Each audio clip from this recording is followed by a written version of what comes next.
I was born in Mississippi, McGee. I was Paulette McGee from McGee. I'm the oldest of 6 children. We lived in the country most of the time and lived on a small type farm where we had a garden and an orchard, raised a few animals, had Shetland ponies and horses.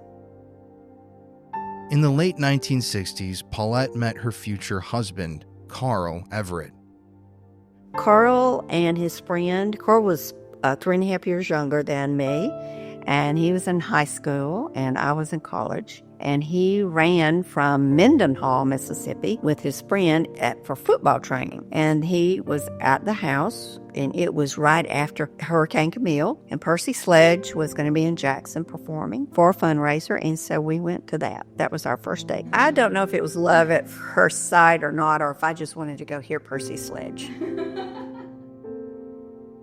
And in the year 1971, Paulette and Carl would get married. He became dissatisfied with forestry, and our Sunday school director, Mr. Jim Kendrick, who's now deceased, kept mentioning to Carl, why don't you come and have lunch with me, and I'll show you where I work, and I'll show you how I earn my living. And Carl was a statistician as it relates to above ground resources, and I think that's what attracted Mr. Kendrick to Carl. He dealt with below ground resources. I told Carl, I said, stop complaining and go see Mr. Kendrick. And within 30 days, Carl was out of forestry and into oil and gas. Eventually, after completing her schooling, Paulette began to work as a teacher in Conroe, Texas. It just seemed a good fit for me. And back then, you were either a nurse or a teacher if you were going to be educated. And I was majoring in psychology. I was like just a couple of courses, and I was in abnormal psych the first day. And we were in an auditorium, an elevated, inclined auditorium. And I kept noticing that the little professor, she was a little lady, that part of her hand looked funny. So after class, I walked down and asked her about what happened to your finger. And she said a patient bit it off. And I was already going out to the state institution, and I was already volunteering at a mental institution for children. But after that, I thought, nope, that's not what I need to do. I said, where's the Dean of Women's office? And I said, I got to figure out how to change my major immediately, which I did.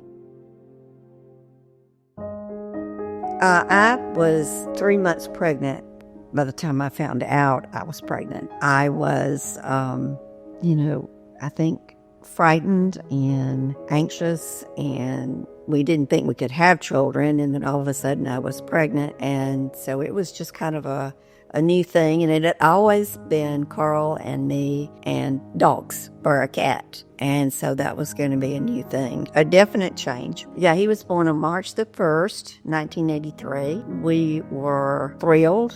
Wasn't an easy pregnancy. I could have no other children. I, struggled even afterwards to realize, this is it. There will be no other children. But, we adjusted, and we were thrilled that McKay was healthy and easy baby. He wasn't difficult or sickly or anything like that. So that made it easy. And he would, at an early age, he would laugh and, be silly.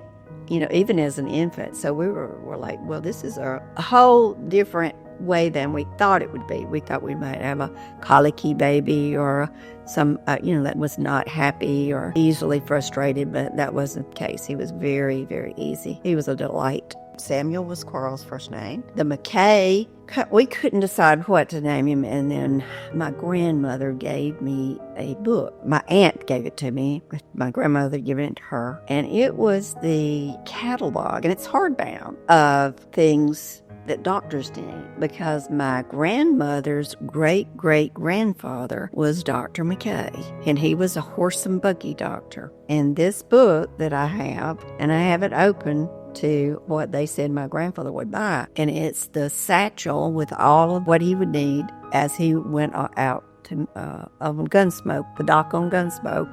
I got to go to Miss So-and-so's house. And he would buy it, and it was a supply company out of New Orleans. I quit teaching school when McKay was born, but even prior to that, I would work all day long teaching school and then work oil and gas in the evening. So that's why I today have an oil and gas company myself. I work.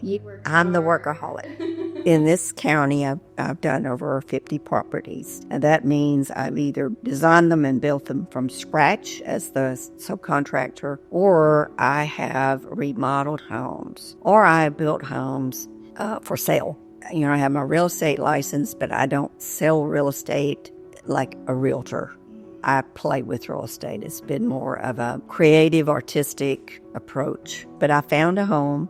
We were in Willis to begin with, out on the lake, and then I found a home that was a lovely home that needed remodeling, and I negotiated a deal with the little lady whose husband had passed away. And I look back on it and I think, I don't know why she took that deal, but I'm glad she did.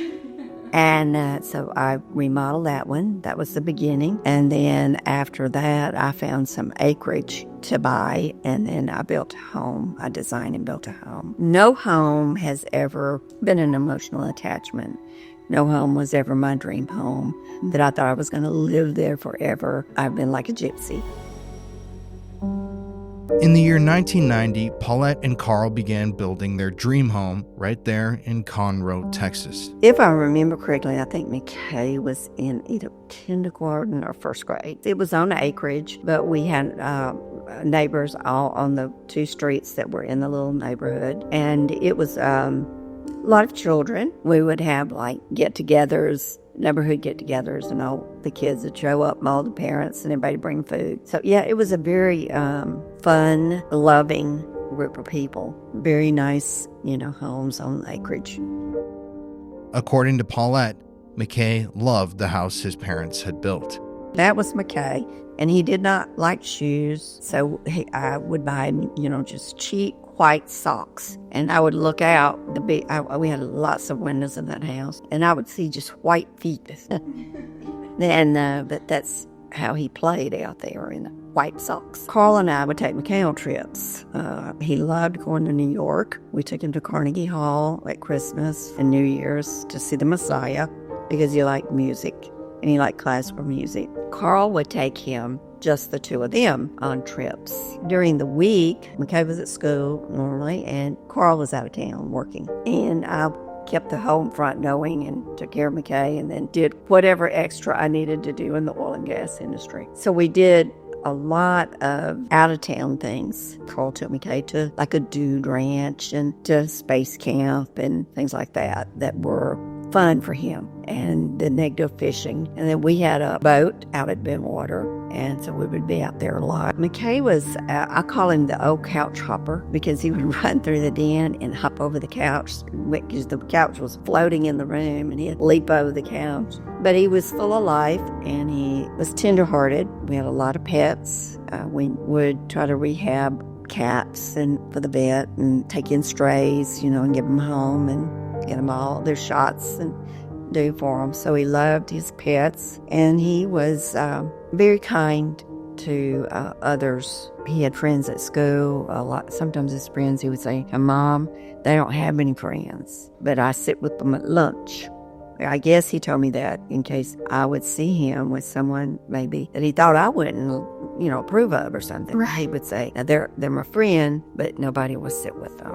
Or he'd go, "Can I have an extra quarter?" And we'd go, what for? We had one case where one kid was kind of blackmailing him, "Give me a quarter, give me a quarter, or I'm going to slug it." So we learned, what do you need the quarter for? And it was, he needed the quarter because someone didn't have money for milk. So he was kind, very, very kind. And yet he would stand his ground if somebody, messed with him, he'd bite the tar out of them. So it was just kind of, we knew he knew how to stand up for himself. We knew he knew how to fight if he needed to. But we also knew he was very kind and loving. The family even developed their own special way to say, "I love you." How about them lions? I think he had watched a program where that was part of the script on a TV program. And it just stuck, and it worked well because he was getting to the age that he didn't want us kissing him when we took him to school and let him out of the car. He was like, no, we're not doing that anymore. He'd do it at home, but, so he would say, I'm going to say that. And so that's what we knew, and that's what we have at the cemetery. At times, Paulette and Carl would leave their son McKay home alone while they were at work, but they taught him how to fight off stranger danger, and they felt that he would always do the right thing and stay safe. I think we all have reservations when you're trying to make that transition between being dependent and a little more independent and looking out for themselves and asking them to make, but you don't know if there's going to be an adult decision they're going to have to make when you leave them. And that's kind of a wrestling point for parents.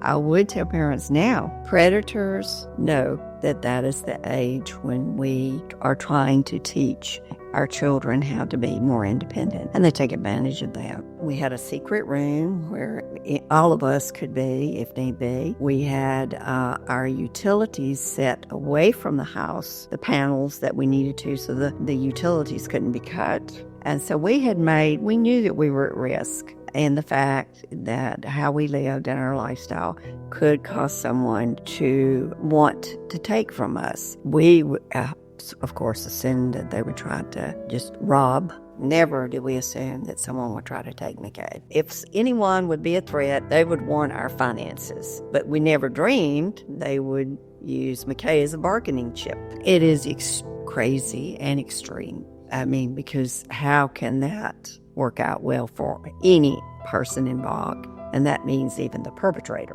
Exactly. It's not going to work well. But the criminal mind is not a sane mind, period. We've spent boatloads of money in America and in the world trying to unravel what goes on behind the criminal mind and their diabolical thinking. And I don't think we've gotten anywhere. They don't think straight. Their thinking is skewed. It's messed up. One of the FBI agents looked at me one day and said, Miss Paulette, there is an evil that walks this earth that is beyond our comprehension. I won't ever forget those words as long as my memory serves me. You had always taught McKay to be wary of strangers. Like, he knew stranger danger and all of that. As weak as stranger danger is, yes. He had been taught that. I think even the school district reinforces that.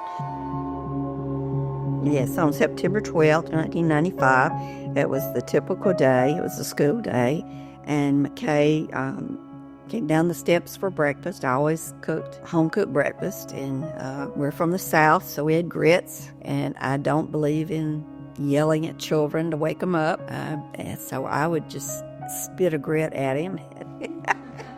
It spit a grit at me, and we'd laugh. And that was probably woke up. We weren't a yelling, screaming household. I just don't think that's good for kids. And Carl took McKay to school, dropped him off. He did tell me later, he said, it was almost as if I knew in my heart that was the last goodbye, And then we came home later that afternoon, took him to get yogurt, and then we worked on his homework assignment. I think it was something like, how do I spend $1 million? On that evening, Paulette and Carl attended an Amway meeting in downtown Conroe, and then went with some friends for coffee, and left 12-year-old McKay home alone. Then it was time to go, and Carl had already gone, and then Carl's friend stopped by to pick me up. And it was, the weather was rainy and, inclement, so we left a flashlight on the counter for McKay, because just in case the utilities went off. And then Carl would call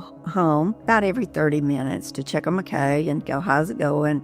And McKay would answer the phone and say, quit calling me, I'm fine. And when the meeting was over, we went for coffee, and Carl went on home, and I didn't know why. He just said, I'm going to go check on McKay. And I did not know that McKay had failed to answer the phone. It might look like we're at an average Mexican restaurant here in Texas right now, But back in the 1990s, this place was not serving Mexican food. This is the former location of the Village Inn restaurant here in Conroe, Texas. And on the evening of September 12th, 1995, this is where Carl and Paulette were having coffee with some acquaintances. Now, during this interaction, everyone was having a good time. It was dinner after their meeting. Nothing really seemed amiss. That is, until Carl stepped out to place a phone call home to check on McKay. And when nobody answered, that's when Carl knew that something was deadly wrong. And when Carl got home, the door was ajar. The alarm system was not going off. So he knew pretty much that McKay had opened the door. From that, he assumed it. And he walked in the house, started yelling for McKay, looking around. No response. The phone rang, and when he answered the phone, it was the ransom demand caller. It was female with a raspy voice, that's all he knew. The amount and how to do certain things and how they wanted it, and that they would call back with a location of where to leave the money. Well, the FBI was called in because there was a ransom demand because of the Lindbergh law, and they tapped all the phones because they thought we would get a call. We never got a call. We had the money ready, but we never got a call. I was devastated. When Carl's friend said we need to go home, he gets me in the car. I know right where we're on 105 and turning on the Longmires when he tells me that McKay is missing. I crumble into the floorboard and start screaming. And screamed and screamed and screamed. And when I get to the house, there's Carl had already called the law enforcement and everything. There was fingerprint dust everywhere. There was yellow crime tape. Law enforcement everywhere, flashing lights, because it was night. People were everywhere, and it was just a mass of people for a week in our home. The community stepped forward, and because we had so many law enforcement working, and some working past hours they were approved to work, they stepped forward, restaurants stepped forward and bent water, and they brought food, everything, to feed all the law enforcement and people in the search crews. It was just an amazing outpouring from the community to try and help. September 12th, 1995. It's in this house right behind me where McKay Everett is sitting home alone. And this house would be the last place where young McKay was ever seen alive. Now, one would never imagine that on a street like this in rural Texas, such a horrific crime could possibly occur. But even terror can strike in the heartland, and it did right here. I mean, take a look around us. Trees, bushes, grass. This is a very normal property, a very normal subdivision, a normal area with very nice houses, lavish cars, friendly neighbors. But unfortunately, that's the place where evil sometimes likes to strike the hardest. It's weird how I've heard this story for like 15 years now, and I've never seen what it looks like, but getting to see it in person, I just feel like I can feel everything that went on that day. I have to just say, the house is not at all what I pictured. When we were listening to Miss Norman talk about the crime itself, how it all went down, there are no pictures of this property online, no newspaper photos, anything like that. So I was picturing a very, very different house that the family lived in, especially not so deep in the woods and so secluded. And like Courtney's family, we were talking about, because Courtney's family is from this area. Back in the 90s, when this crime occurred, a lot of this was undeveloped. So this was very thick woods, and at night, obviously, it was very, very dark. So it really would have been the perfect place to carry out a crime. So McKay used to ride these streets on his bike all the time. A very friendly neighborhood. The kids in this neighborhood used to all get together, play games. Very safe. Everyone felt very safe here, which makes it just all the more sad that something so horrible happened right here.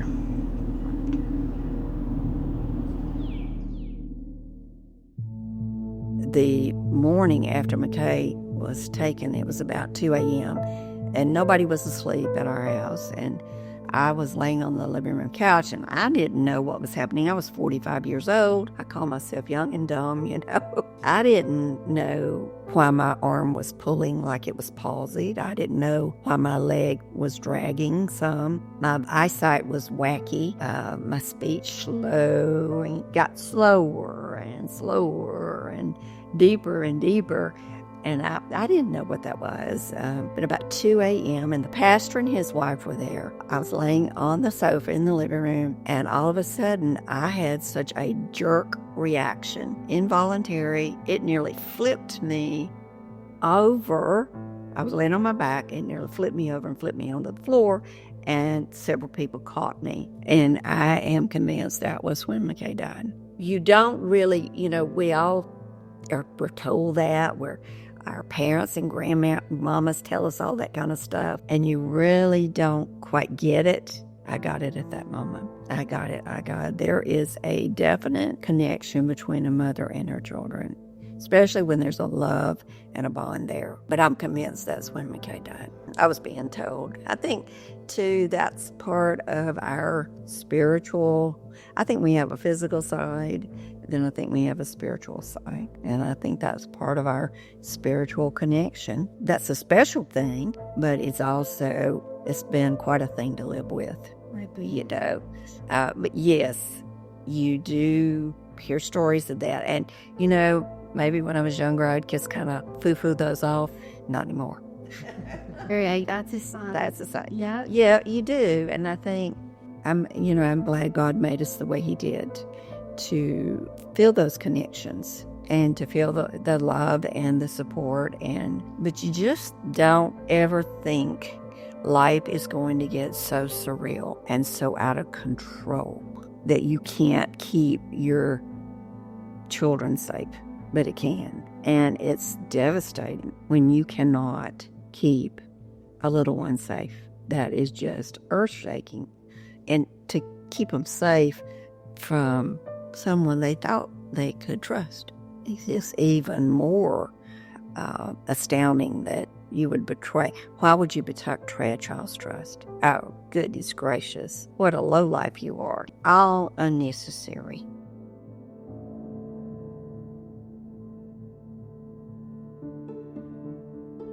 The FBI, one of the first things they had us do was create 3 lists, and they were like, who would McKay trust, who would he open the door for, whose friends that would come by to even, who knows your address. And so we created those lists, and we didn't assess them or process anything in our mind as we would create them. We just created the list. Within the FBI did the process of elimination. And they told us, they said, there's one name on all 3, Hilton Crawford. Eventually, it was announced that a man named Hilton Crawford was a suspect in the abduction of McKay Everett. Crawford was a well-known figure to Paulette and her husband, Carl. In fact, Crawford and his wife were family friends.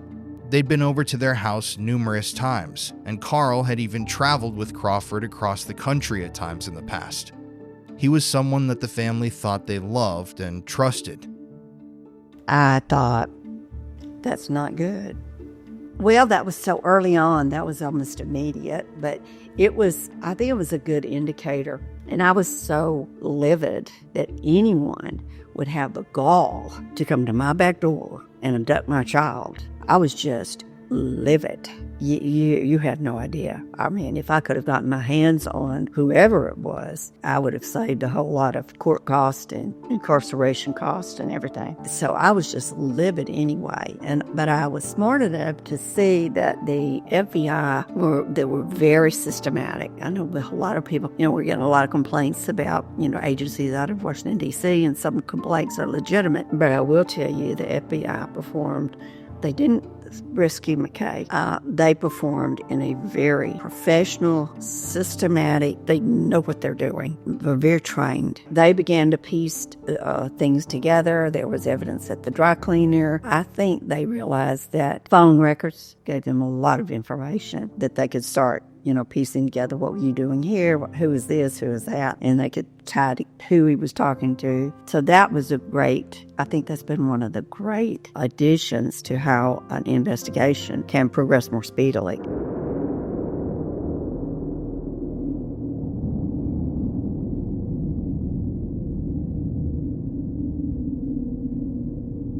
What we as parents did not think about, we just never fathomed that the husband of the first grade teacher who taught across the hall from me would do that, and that his family and friends would cover for him. The FBI told us they think that because McKay knew Crawford and that Crawford more than likely said, your parents have been hurt, I will get you to them. Well, they use, and this was reinforced to me not only by the FBI, but the National Center for Missing and Exploited Children, they will create overwhelming emotion and fear and trepidation, and then when you live with that, or you're presented with that, your cognitive thinking shuts down, and you go with your just an impulse reaction, emotional response, which is not always a wise response. If I had been home with McKay and he had said, Carl is hurt, come with me, I would have done the same thing. Now, oh, absolutely not.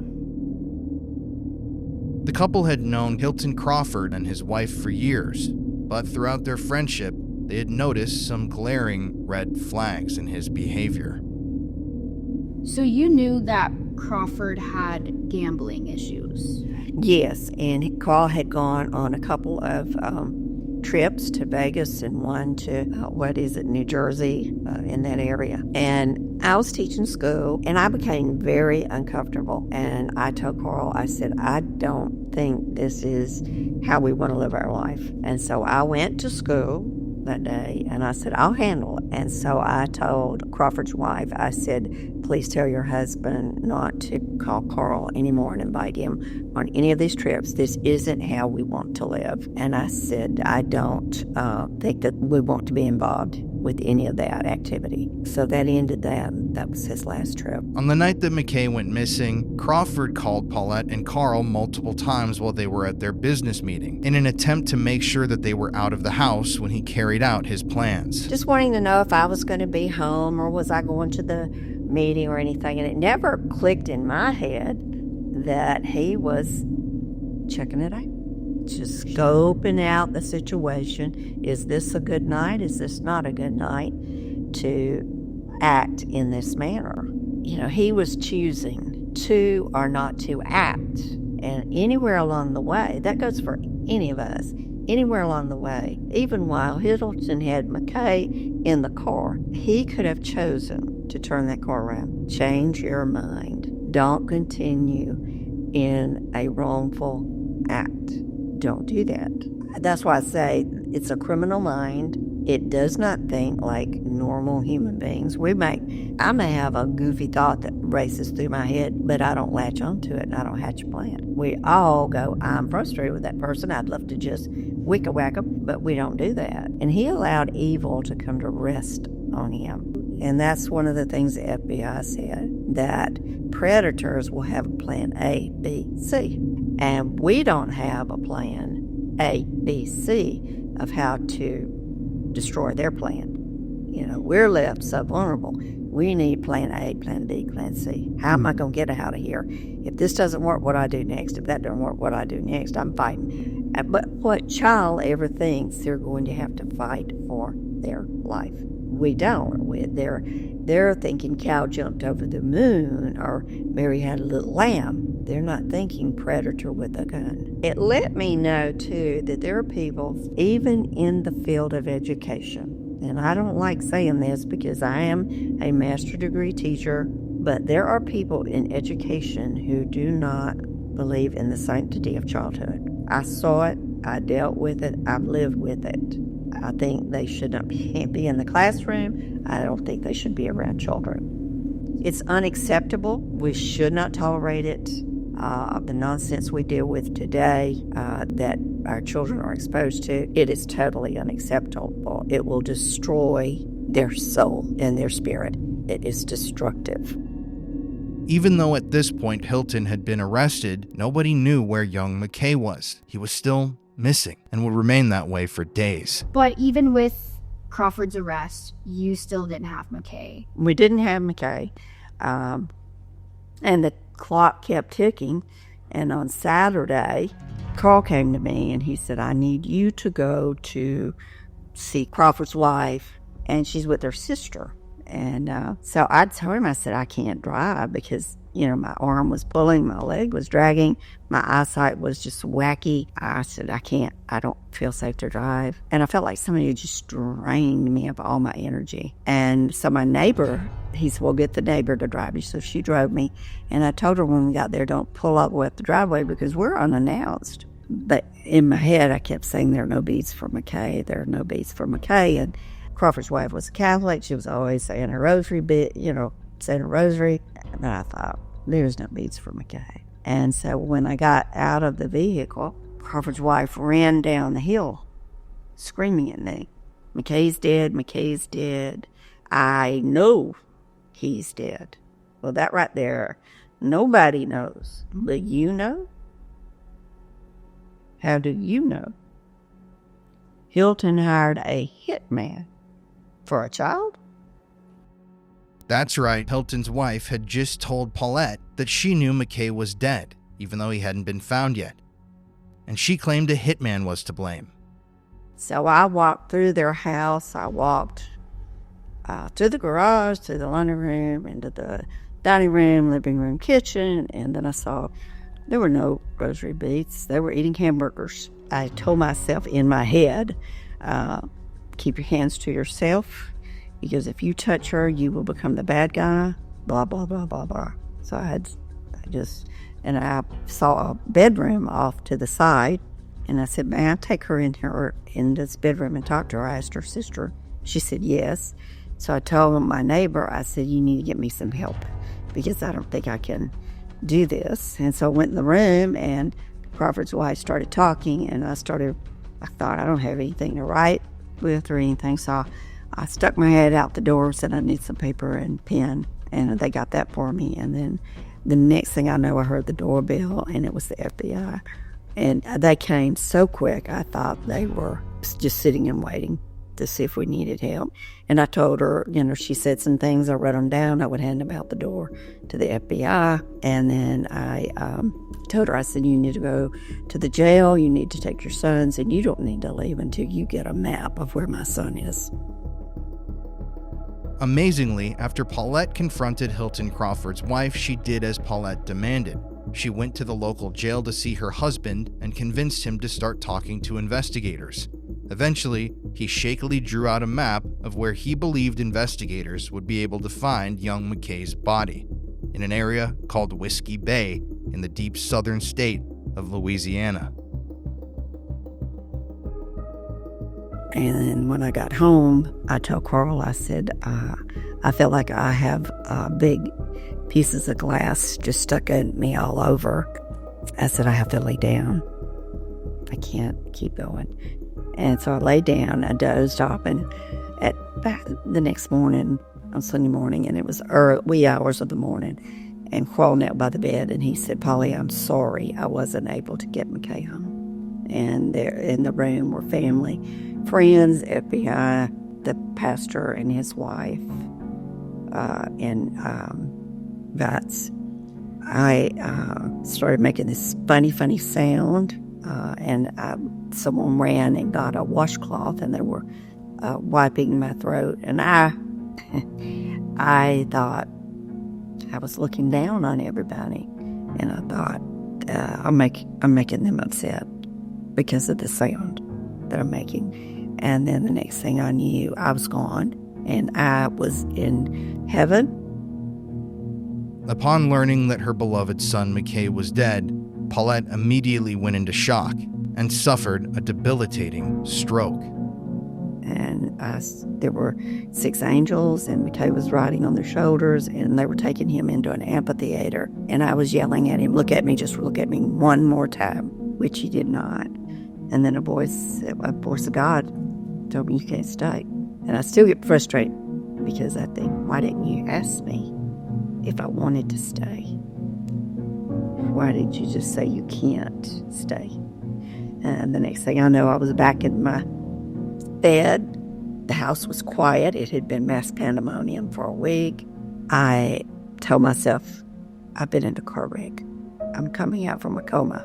And then I told myself, don't play those kind of mind games, Paulette. And then I heard a tapping on that lamp shade. My grandmother was my rock, and her words came back to me. She said, God knows you.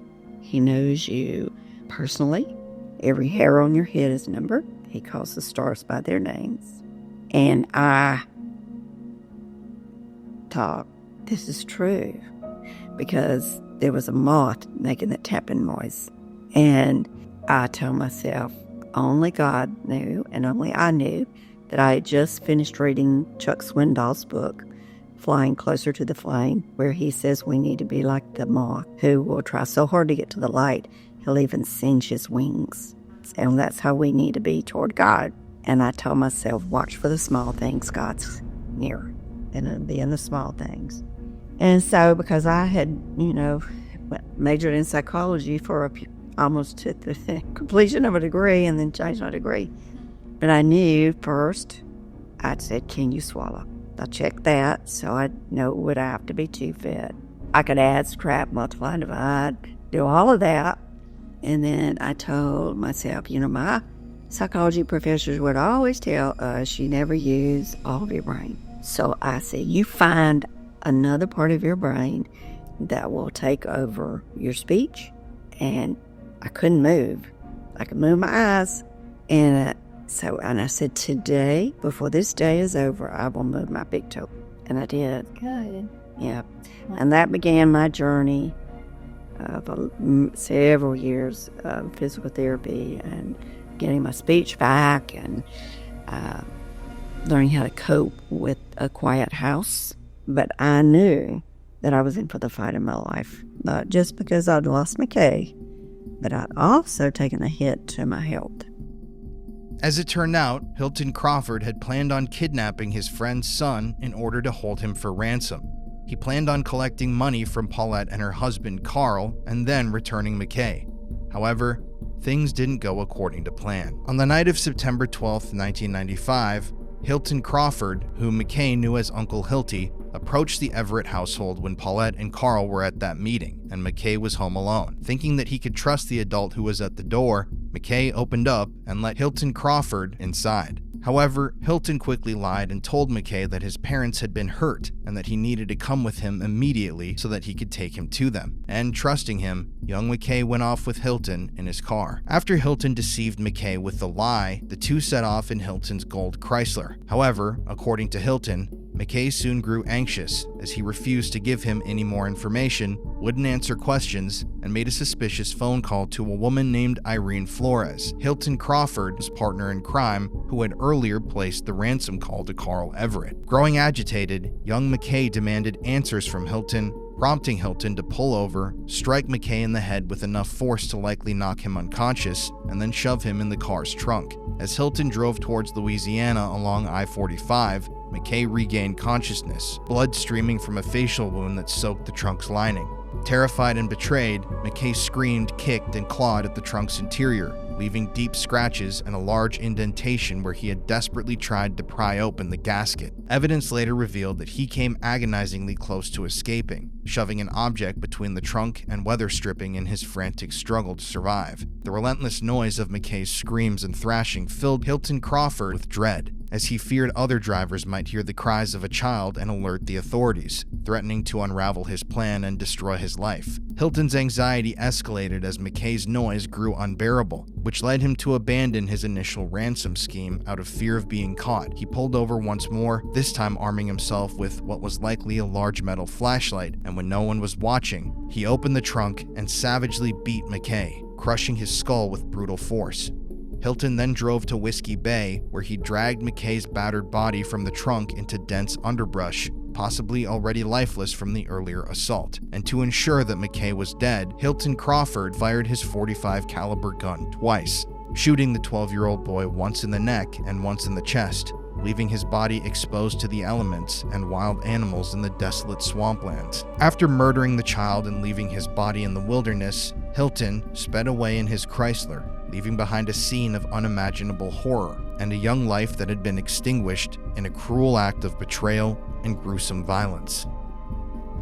I think the plan, his cockamamie plan, went all awry. Later, Carl asked Crawford's wife why did Hilton hurt McKay? And her reply was, very matter of fact, McKay got too loud. So, I think things went awry, and then he started trying to cover up that's why we didn't get the phone call. McKay was dead. There was no way to swap anything. What he thought was a master plan, and he was being so smart, he was being an idiot. Then we began the process of preparing for the trial. Crawford was eventually sentenced to death, and I attended, the execution. If you had ever told me I would do that, I would have said, I don't think so, because I have trouble. If all my pets live to old age because I just pamper and pet them. So I don't do good giving up a pet. So I kept thinking, I don't even handle that well.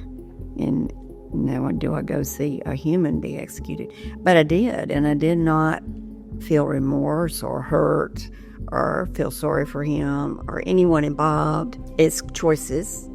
Anywhere along the way, he could have turned that car around. Anywhere along the way. He didn't. That was his choice. And so I was glad to know that he was gone and that no other child would be at risk at his hands. And he looked at you right before he was executed. In his last words, there were no admission. No admission, no remorse. He even in the pretrial, the pretrial was in Huntsville, which is ever how many miles away, 35 or so. I was there. Carl was at work. And they sent a detective to kind of be there with me. I was sitting right at the railing, and it was in a small little room. It wasn't in a big room. And they were doing the pretrial hearings and jury selection, things like that. And they brought him in, and he leaned over the rail and got in my face and said, "If you," but he, said the word. And my response was, "Good morning." He said, "F you." That's just... And then I said, "Well, good morning."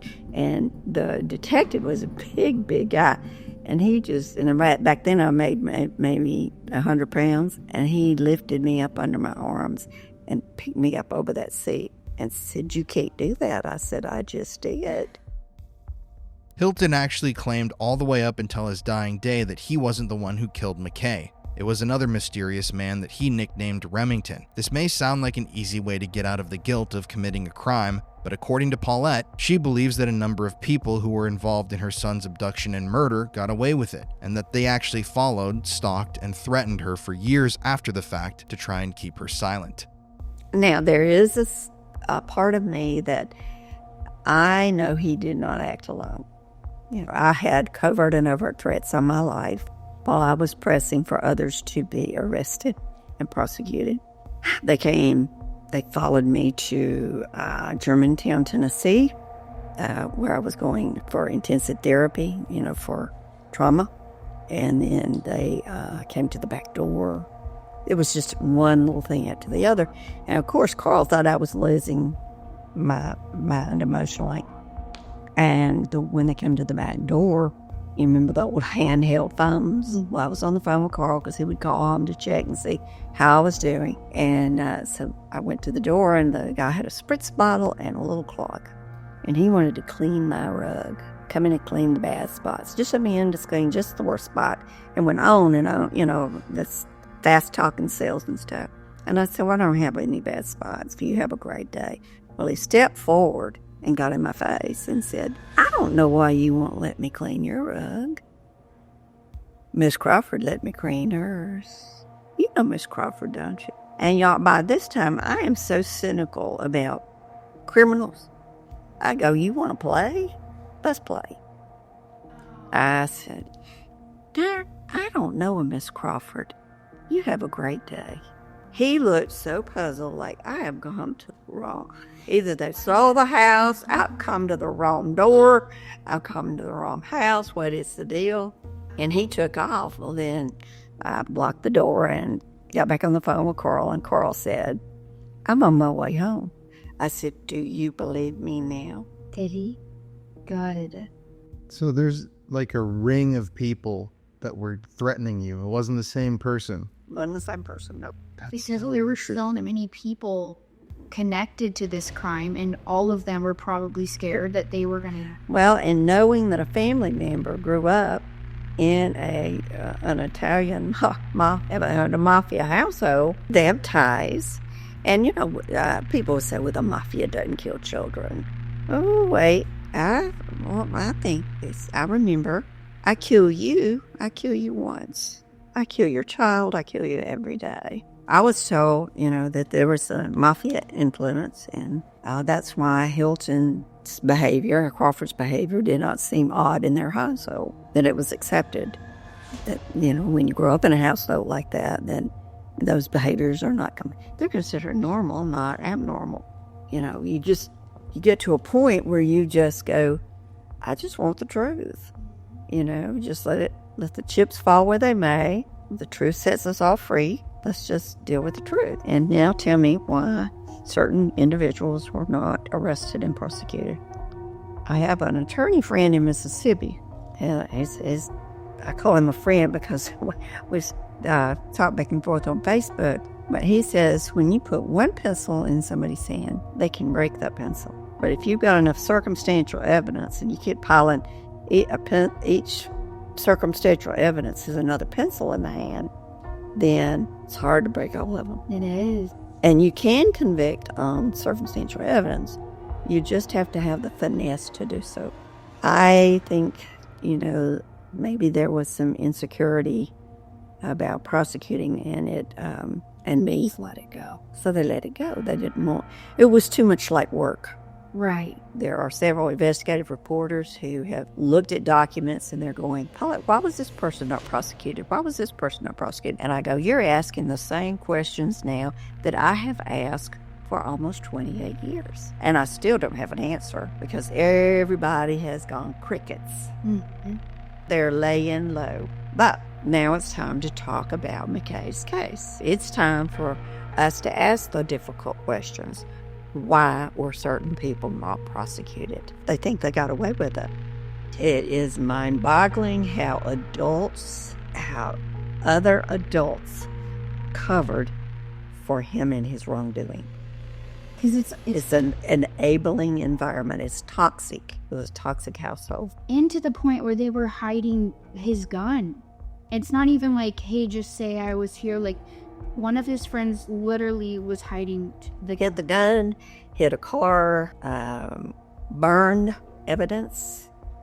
Wow. And I think he gave, the DA's office evidence, and so they didn't prosecute him. But, there were other... The FBI called us in one day, and the FBI said... They took us to their conference room, and before they had met with us across the highway from their office in a restaurant on an off hour when it wasn't busy. And they asked us to come to their office, and they took us into the conference room, and they said, I looked, and I said, what's the purpose of this? And on the table, it's a big conference table, on the table, there were all sorts of documents. And they said, well, we want you and Carl to sit down, and we want you to read these because we want you to see how bad all these people are. And it was just everyone involved. It was down to family, friends, people who were already, being incriminated in it. And they said, we want you to see how bad these people are. And I look back on it and I think they wanted us to not go soft or not have that moment where we felt sorry for any involved. They wanted us to see. It was a real eye-opener. These people, the Crawfords as a family, and all they had their friends that were into horse racing and being at the track, and a lot of what they were already all under investigation for illegal activities at the track. Wow, so it was like a corrupt group. It was a very toxic, corrupt, criminal-minded group. Yeah. And before all of this happened, you had no idea. I had no idea. No. So right behind me is B.B. Rice Elementary School here in Conroe, Texas. Now, if you'll remember in our story, this is where Paulette, aka Miss Norman, met Hilton's wife. We can't refer to her by her first name because of legal issues, but this is where they both taught elementary school. And unfortunately, it was through this bond that they forged here as teachers where the foundations for that evil, violent plan would begin to take shape. Yeah, it's really weird to think about how nowadays it's just a regular elementary school that nobody would really know the history of unless they looked into it. And this history is very dark, very sad, and it does not have a happy ending. Behind me, in the hustling, bustling heart of downtown Conroe, Texas, is the Conroe Tower. And it was right here inside of this building where Paulette and Carl were meeting with fellow Amway members on the night that McKay went missing. Now, if you'll remember, Hilton Crawford had made sure that both Paulette and Carl would be at this meeting that night, which would mean that their son McKay was alone at his house. As soon as McKay went missing, Miss Norman and her husband Carl began the search to find their son. They reached out to friends, family, acquaintances, including the man that lived in the house behind us. Now, Hilton was a close family friend. He was known as Uncle Hilty to young McKay, and they trusted him. The Everetts, they knew Hilton Crawford. And Hilton's wife actually taught at the same school that Miss Norman did, just right across the hall. But the family had no idea at the time that the plans made inside of this very house were so evil, so violent, and so dark that they would go on to change their very lives forever. So in the driveway behind me, this is actually where Paulette Norman found out that McKay was dead. Hilton's wife met her outside and was screaming, "McKay's dead, McKay's dead." And this is where she learned all about that. So really sad that it happened right behind us. This is where her life changed forever because she got that confirmation. Hilton Crawford's journey in the criminal world ended right here at the Huntsville unit of the Texas State Penitentiary. He spent over a decade on death row before ultimately he was executed for the murder of McKay Everett back in the year 2003. Now, obviously we can't go in here and show you guys what it looks like inside because this is the active state penitentiary, and in fact, it's the oldest in all of Texas. A number of executions have taken place here. Other infamous criminals have spent time being housed here. But yeah, for Hilton Crawford, this was the final destination. Paulette recently found out that her husband, Carl, had actually tried to help Hilton Crawford out with his financial troubles prior to the abduction and murder of their son, McKay. Their family had been a friend to Hilton Crawford, but in the end, he turned his back on the family and killed their son. I had said for years that if we had known that he was having financial trouble, we would have, and he'd asked, we would have certainly done what we could. Well, I found out Carl did. And look what a betrayal. Called it, tell me, you know when I found out that? Found out that at the Walgreens about 6 weeks ago. The banker told me that Carl had co-signed a note with Hilton Crawford. I think I shook on the inside for about 2 days. I was livid because I thought, you low life. It's like the story couldn't get worse, and then years later it does. You have no idea. I mean, I'm sitting on stuff right now that I can't talk about.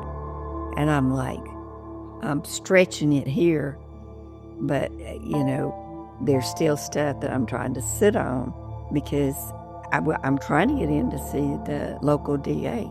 He hasn't wanted to sit down and talk, ever. You know, I got asked last night, what do you really want? I said, justice for McKay. The truth shall set you free. That's not going to make some people happy. I didn't say anything about happiness. I said freedom. I vowed I would bury a person with the truth. And a person that was involved, who has not wanted to step forward, who has covered. And I told them one day on Father's Day, in a store in Conroe, I will bury you with the truth. And I will. So one person went down for the crime. And everyone else. Shush. Crawford went down for the crime. And then the ransom caller due to phone records. They pieced that together, and she served her time. And we have such a broken system. She served her time, got out, she had an ankle bracelet. I'm home one day, and I get this frantic phone call that's I think it was automated, if I remember correctly, that they can't find her, and the ankle bracelet has been removed, or blah blah blah blah blah blah blah. Well, and so I need to I need to contact my local police, and here's what I need to do, and I thought, I think at the parole hearing I said, don't let her out. Well, what it was is the ankle monitor had malfunctioned. Is she still, do you know if she's alive? I think she's still alive. When I called and said, try to get some verification on some things and talk to the parole officer and stuff, he said, well, all she does is sit in a chair. I said, well, that's odd. They can't find her. And I'm thinking, my favorite word is idiot. It's a great word. And, you really meet some along the way of life. I copyrighted a title the other day, Promises to a Portrait. I have a portrait of McKay and one of his little dogs. He called it the Dotted Dog, Fleetwood. And I've made promises for 28 years to that portrait that you will have justice, every one of them. You will. Based on the case itself, what are the inconsistencies, or I guess the kind of evidence that you've found out that points to more than, the two people that were convicted? Yes, there are police reports that support the fact that others were involved and others lied and covered. There are personal experiences and excited utterances that would lead one to believe that they knew McKay was dead long before the FBI or we knew. There are situations that Carl and I walked through. Why would I be stalked? Why would I have covert and overt threats? I was accosted in the Memphis airport. Really? Yes. Trying to get to Germantown to the counselor. Yes. So why would you do that? I'm just a little lady who's lost her son. Why would you do that? What's more? So what else? What are you hiding? What else is going on? The FBI, when Carl let them know that I had been apparently followed to the Memphis airport, and then they called on the phone to the townhome where I was out in Germantown, Tennessee. How'd they have that now? How would they know you were there? Well, the FBI looked at Carl and said, we told you to stay off your cell phone, that they are listening. Now I'm 73. Back then I was a lot younger and dumber. I would now say, who's they? Right. Who's that? So you never got the answer to that? No, we never got answers. They would tell us, if they walk like a duck, talk like a duck, quack like a duck, they're a duck. We see them, we know that person, that family member's guilty. We know, but they did nothing. So I'm supposed to just, and what did they tell me to do? Shh. Shh. Don't say that. Be quiet. Be quiet. I got shushed. And now I go, don't shush me. No, I don't shush. You get to tell your story. Now it's my turn. You had your turn. And you didn't do what you told Carl and me you were going to do. Now it's my turn. So do you think Crawford, at the end of the day, was the only one involved in the murder? Did I? No. And there are several reasons why. I never knew him to drink a beer. I never knew him to smoke a cigarette. Not that I'm taking up for him or anything like that. When you just watch patterns, I watch patterns of behavior. At the site, there were cigarette butts and beer cans. Where McKay's body was found. So you don't think he was the one that pulled the trigger?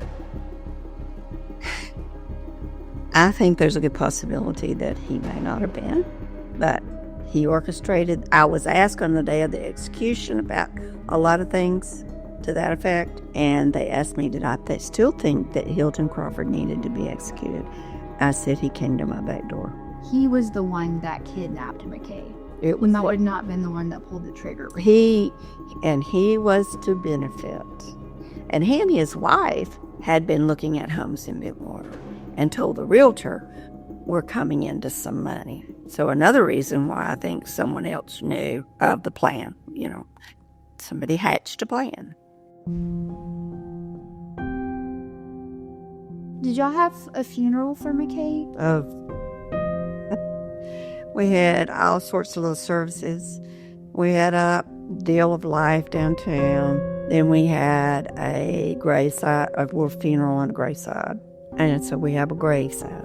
And then, according, it wasn't long after that, we got a call from a forensic lab out of Louisiana. And they told us, they said, what would y'all like to do with we found some of McKay on a ship.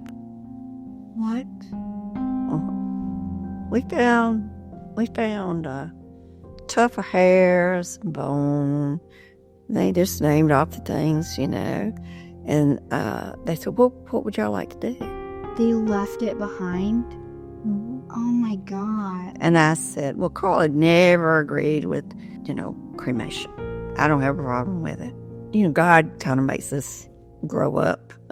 And so Carl said, well, what are we going to do? I said, you tell them to send it to the funeral home. We gave them the name of the funeral home and have it cremated. Right. So at my office in my home, at my feet are McKay's ashes. And then God sent a little dog after McKay's death, Princess Penny. She was already named. And, I found boatloads of pennies after McKay's death. So her name being Princess Penny. She was a toss-away dog. I said, I'll come and get her. That's my dog. And so I went and got her. And she lived, I had her 15 of her 18 years. She was 3 when I got her. And so her ashes are at my feet, too. I love that. And so when I die, there's a graveside for McKay, and then Carl's passed away, and his wife called and asked or had a friend ask if Carl could be buried by McKay, and I said, certainly.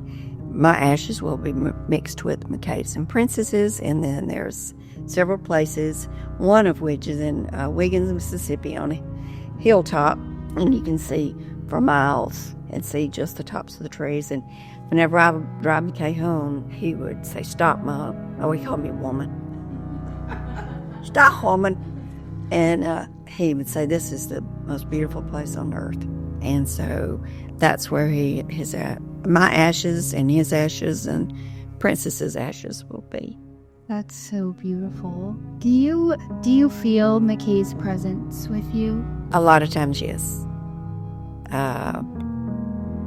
And it's real odd because on their days when I go, I'm not sure I can put one foot in front of the other. Okay? Like the door just opened. Okay. And right when you said that, that's kind of a strange little coincidence. Should I go check that? Sure about Audie, huh?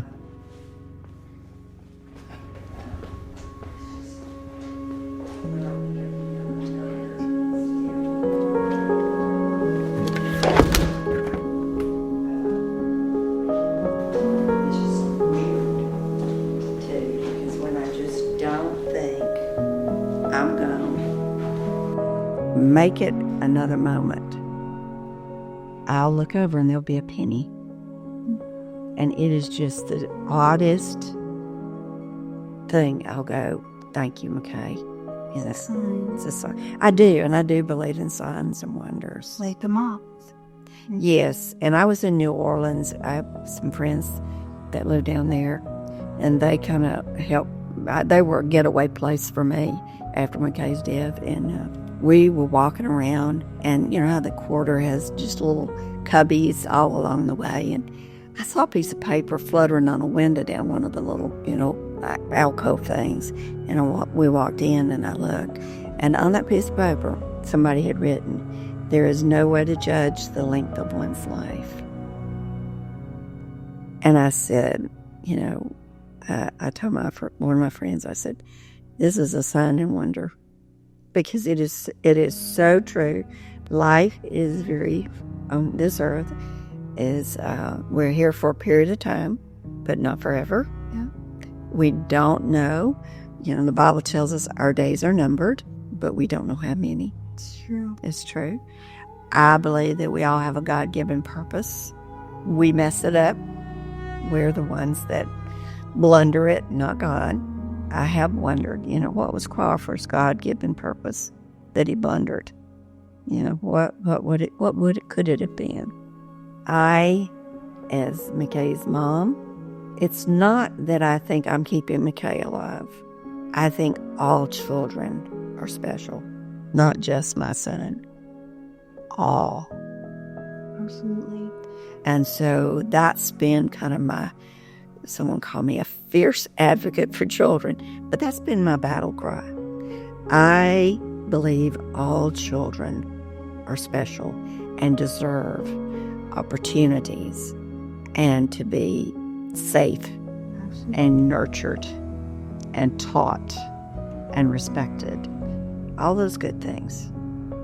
So if I can talk about my son and let others know that it's not just him that I speak up for. It's not just McKay that I advocate for.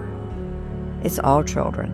And I had someone one day that was kind of rude to me and said, "You can't save all the kids.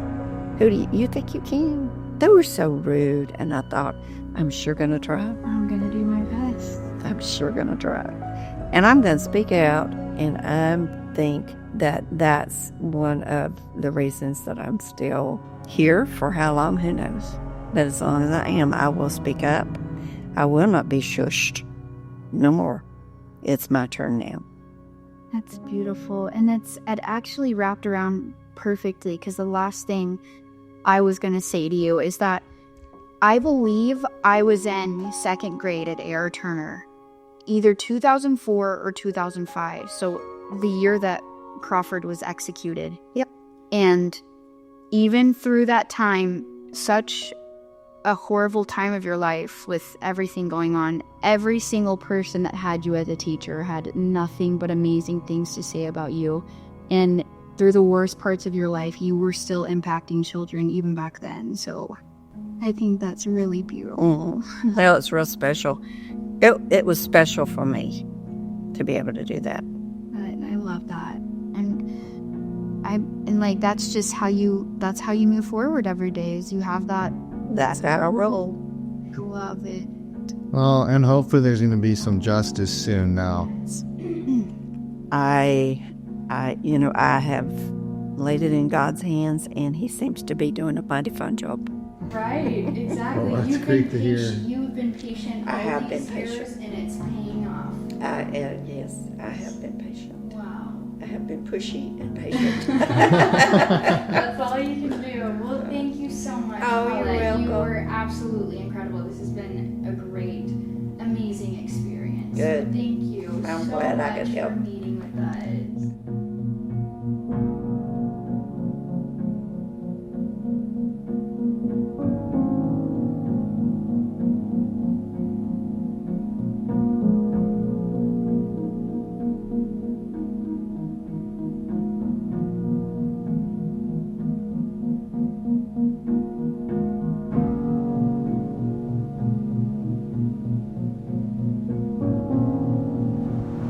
Look, it is a note.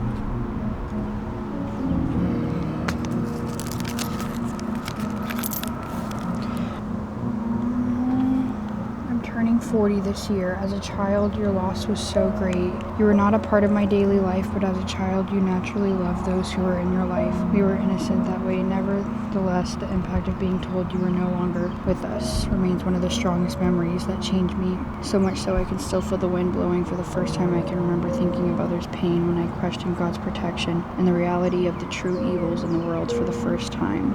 I grieved for another child. I think, how would we be friends as an adult? It's a long note. I'm turning 40 this year. You would be turning 40 as well.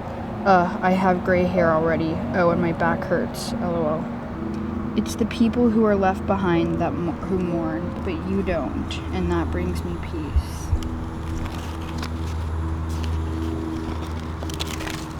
So, to end this documentary, we decided to come pay young McKay himself a visit. We're We're currently at the cemetery where he's interred here in Conroe, Texas.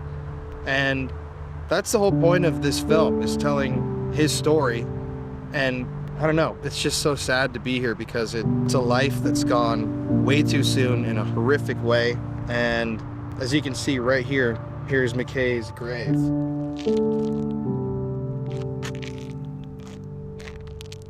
Like Paulette was saying, how about those lions? How they said they loved each other. And his dad right here, Samuel Carl Everett. He's buried here too. But you can see if you come over here, Courtney, people have left notes, the pennies, like Paulette was telling us about, how she finds pennies everywhere. Tributes shows that this crime still to this day continues to impact the people here in Conroe, Texas, and just the greater Houston area. But we brought these flowers for McKay. I'm gonna set a couple up here. I'm gonna put 2 down right here for Carl, and I'm gonna use the white ones for McKay because of his innocence. It has been a really sad couple weeks learning about this story, so this is a wrap to it all. And yeah, McKay seemed like a really, really great kid, and we're lucky to tell his story.